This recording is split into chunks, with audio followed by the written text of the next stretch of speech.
November 23, 1944.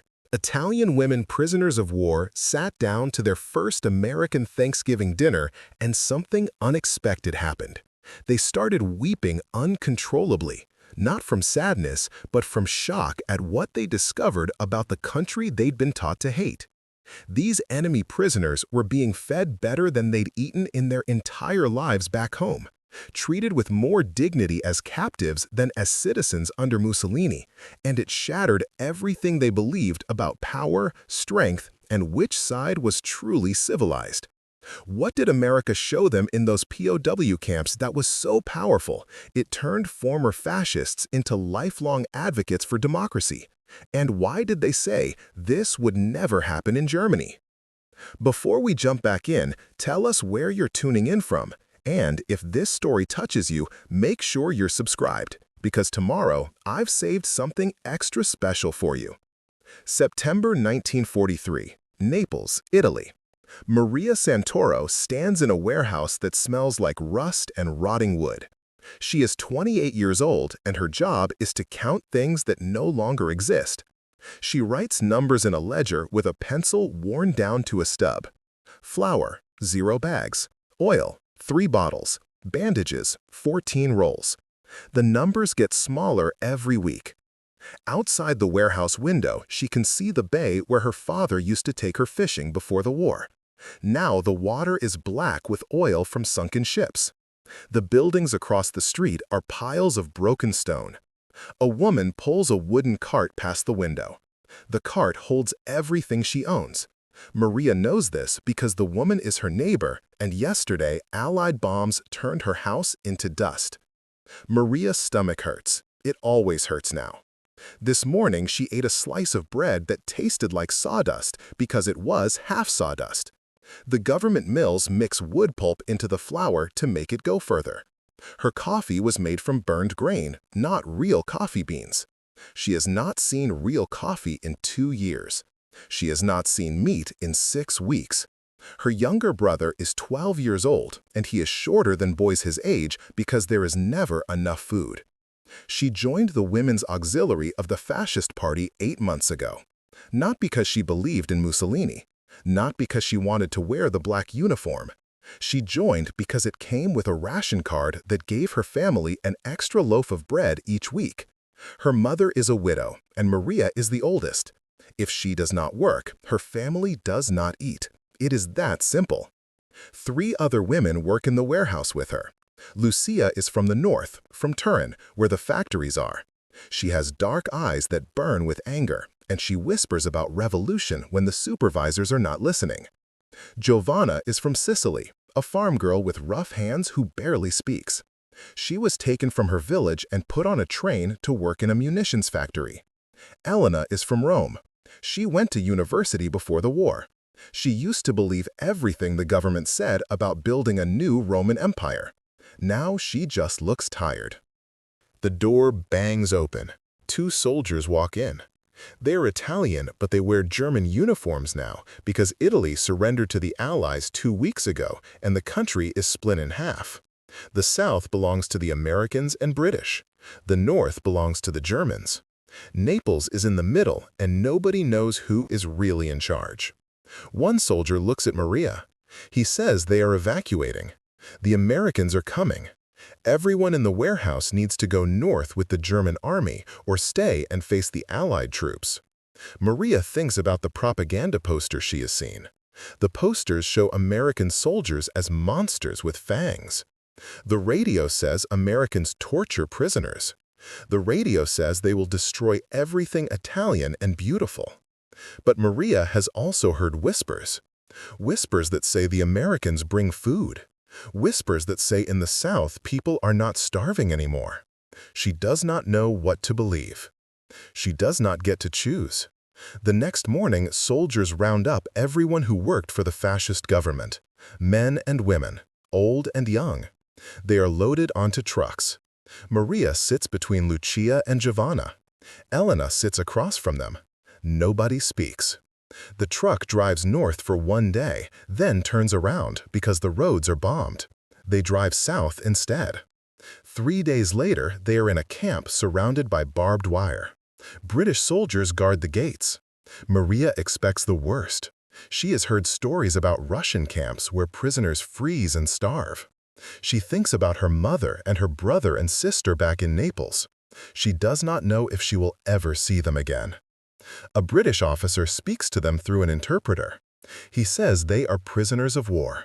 He says they will be sent to America. America. The word sounds impossible. Maria has never been more than 50 miles from Naples in her entire life. America is across an ocean she has only seen from the shore. They are given food, canned meat, crackers, chocolate. More food than Maria has eaten in a single day for months. Giovanna eats so fast she gets sick. Lucia stares at the chocolate like it might be poison. Elena cries silently, tears running down her face, because she realizes that the enemy has more food to give prisoners than Italy had to give its own people. 2 weeks later, they are on a ship. Maria has never been on a ship before. She is seasick for 5 days. The ocean is gray and endless. At night, she lies in a bunk below deck and listens to other women crying and praying. She wonders if the ship will be torpedoed. She wonders if drowning is better than whatever waits in America. Then one morning, someone shouts. Everyone runs to the deck. The air is cold and salty. Fog hangs over the water. And then the fog breaks and Maria sees it. A statue. A woman holding a torch. Taller than any building Maria has ever seen. The Statue of Liberty. Behind it, rising from the water, is a city. Buildings made of stone and steel reaching into the sky. Hundreds of them, thousands, all standing. Not one of them bombed, not one of them broken. Maria stands at the railing and stares. In Naples, half the city is rubble. In Rome, the ancient buildings are pocked with bullet holes. But New York stands perfect and untouched. The war has not reached here. The war has not even scratched the paint. She thinks about the posters that called America weak.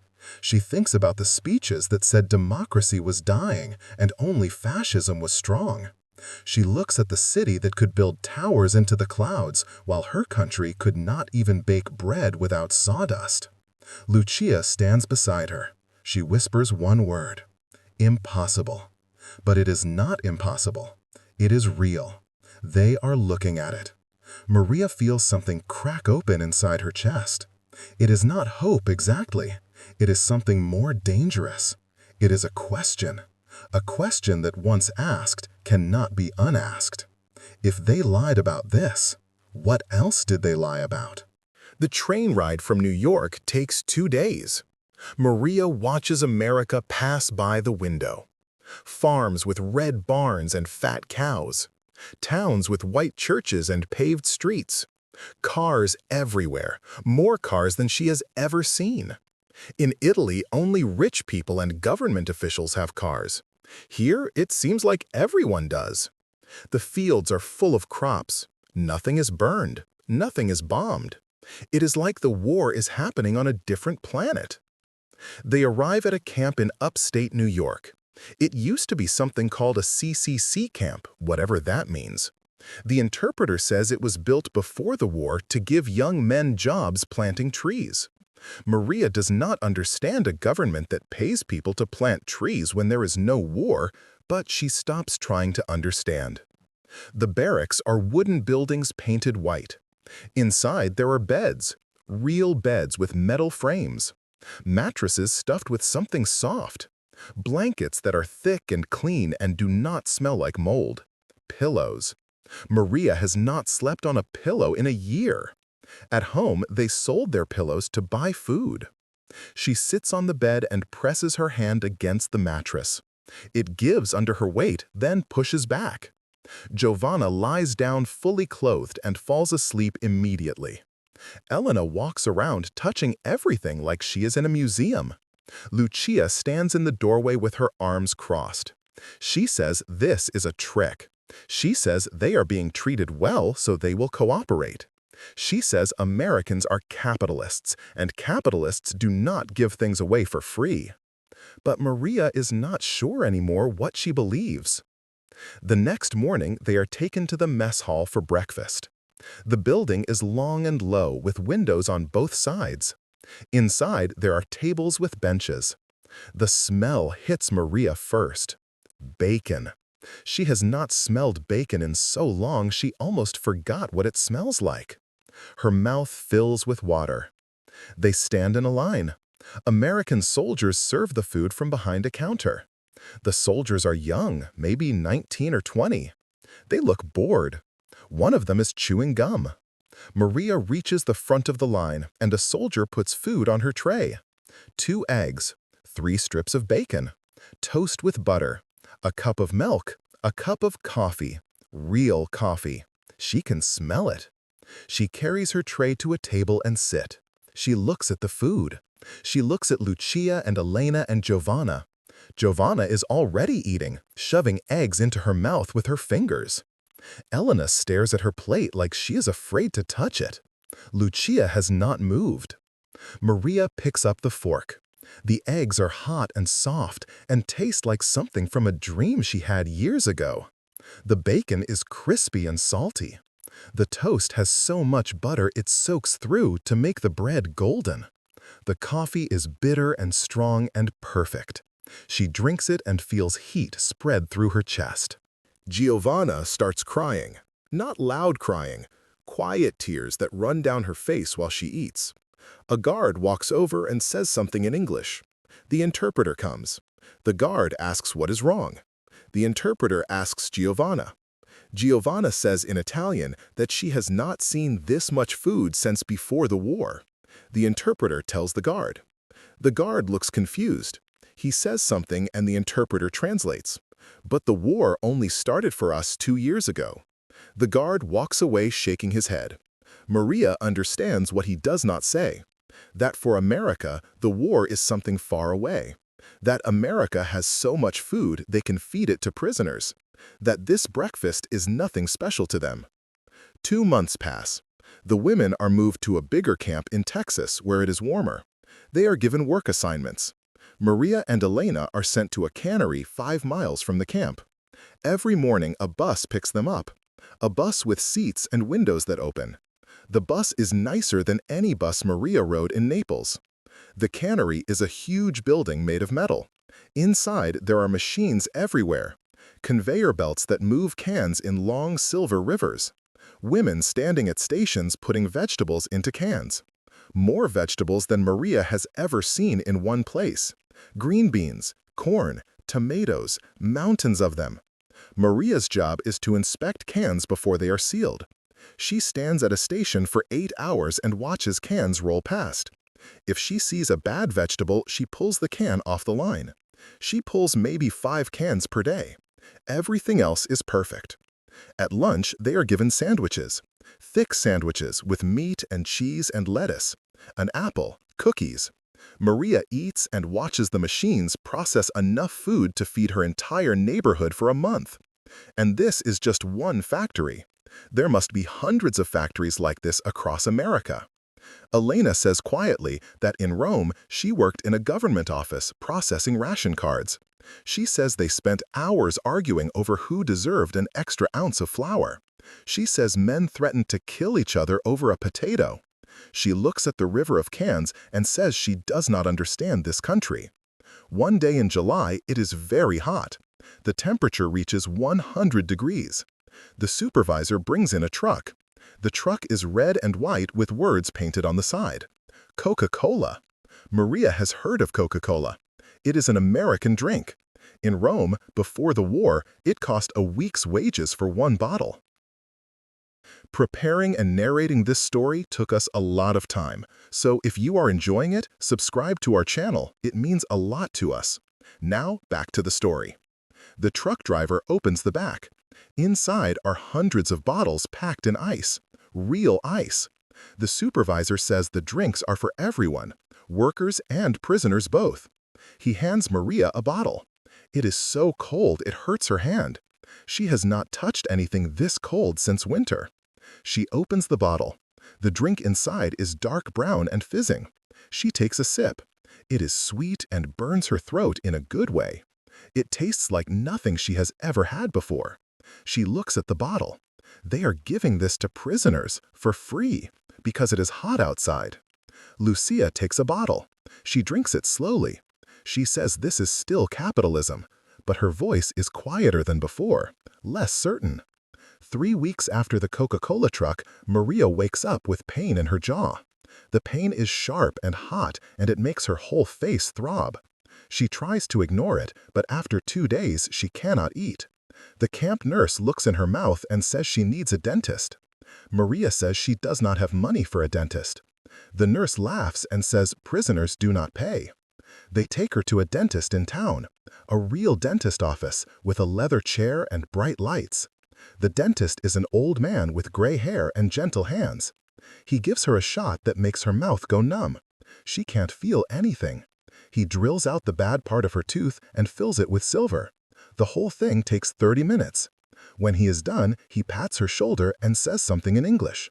The interpreter says he hopes she feels better soon. Maria asks how much she owes. The dentist looks confused.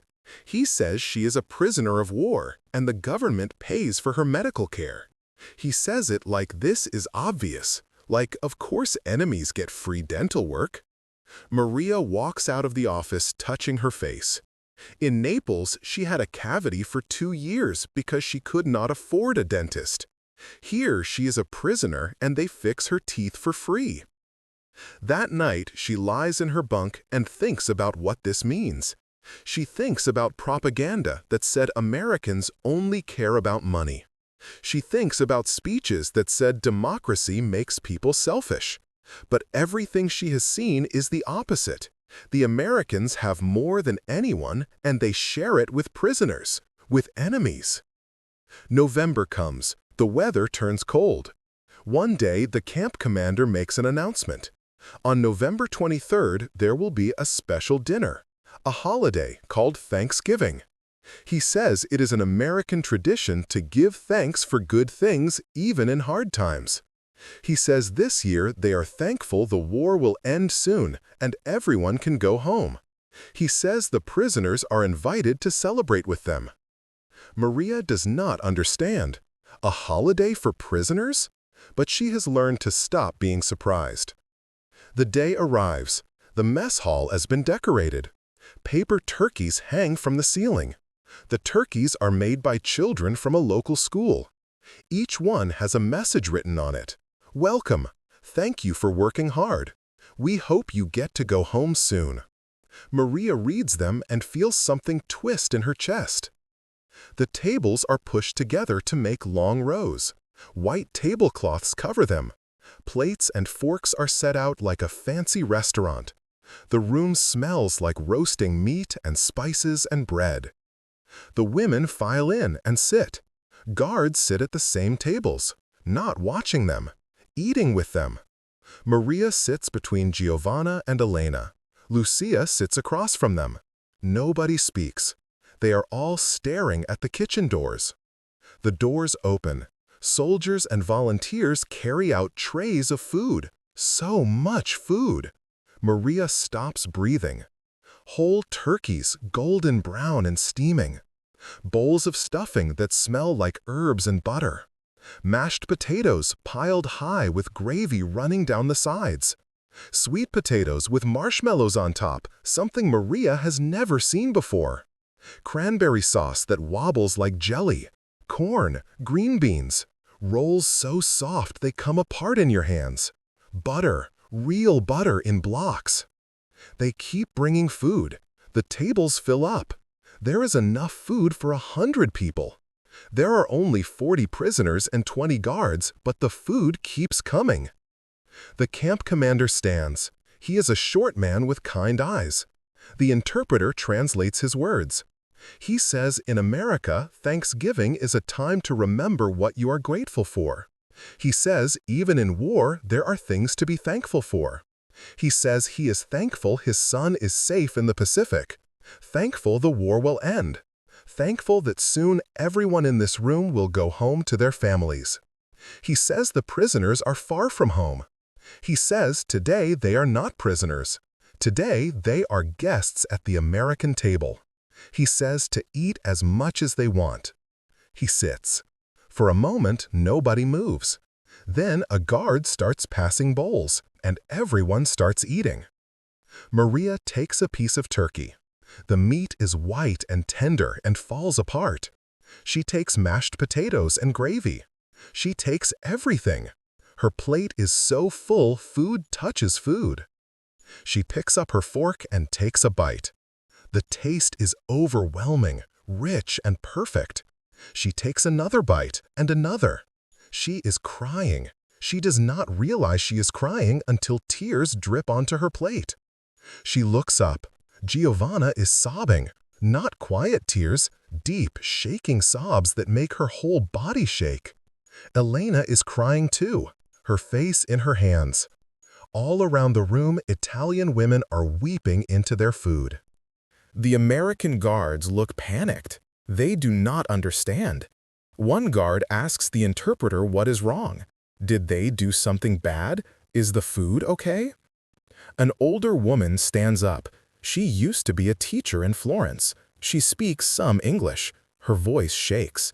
She says, "This would never happen in Germany. This would never happen in Italy.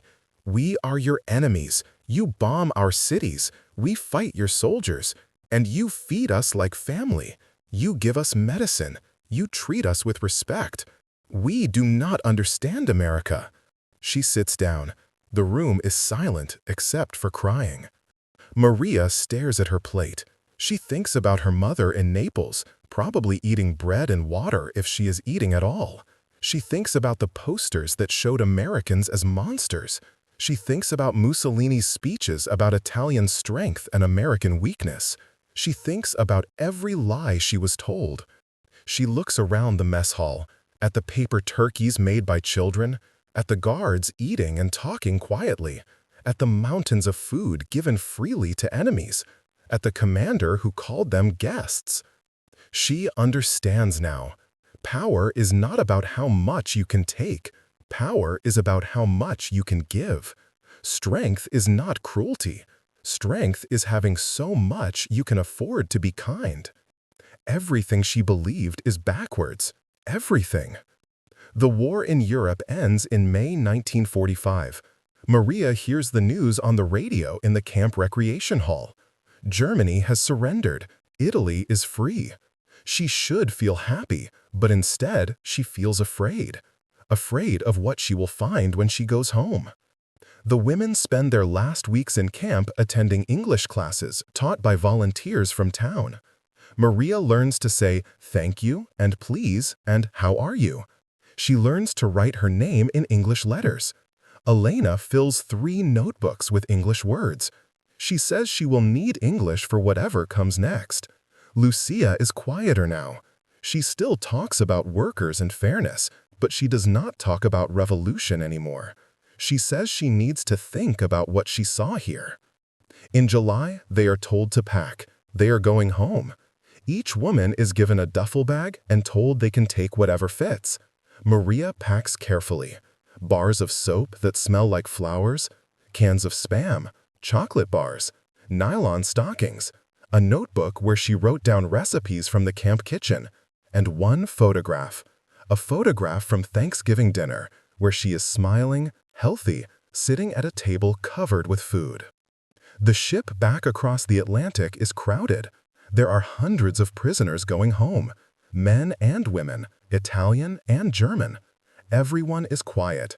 Nobody knows what they will find. Maria stands on the deck as the ship approaches Naples. It is early morning and fog hangs over the water. Then the fog clears and she sees the city. Her city. What is left of it? The harbor is full of broken ships, twisted metal sticking out of the water like the bones of dead animals.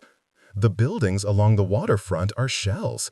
No roofs, no windows, just walls with holes. Behind them, the city rises up the hill, and everywhere she looks, there is destruction. Piles of rubble where buildings used to be. Streets that end in craters. A church with half its dome missing.